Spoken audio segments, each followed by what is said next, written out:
Let's talk about the Fleshlight Boost Blow. Now, this masturbator comes in the familiar discreet housing but features a brand new colour.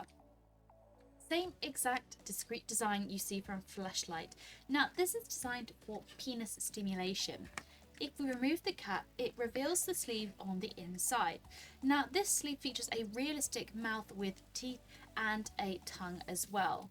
The material is soft to the touch and also stretchy and flexible to ensure a comfortable fit and feel while wearing. It features an innovative suction control cap that allows you to adjust the desired tightness as well. And the Boost Blow features unique chambers with their own updated structure for a lifelike blowjob experience. Now, if we remove the sleeve from the casing, we can take a look at it better. Now, always make sure to remove the small cap on the inside. This is a drying stick.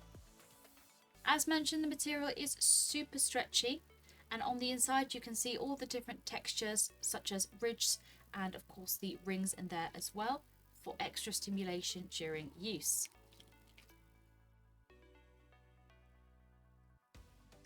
Now, when using this masturbator sleeve, we'd highly recommend to apply water-based lubricant to both your penis, the opening of the sleeve and the inside of the sleeve for the best feel during use.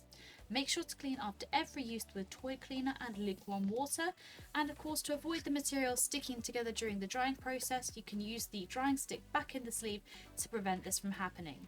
We'd always highly recommend to finish when the sleeve is completely dry with the Fleshlight renewing powder.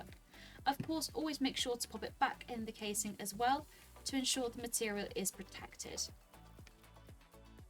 Then of course, place the cap back on and make sure it's sealed nice and tightly.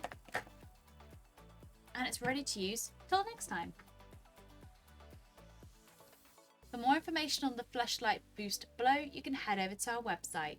Thank you for watching, and we'll see you again next time.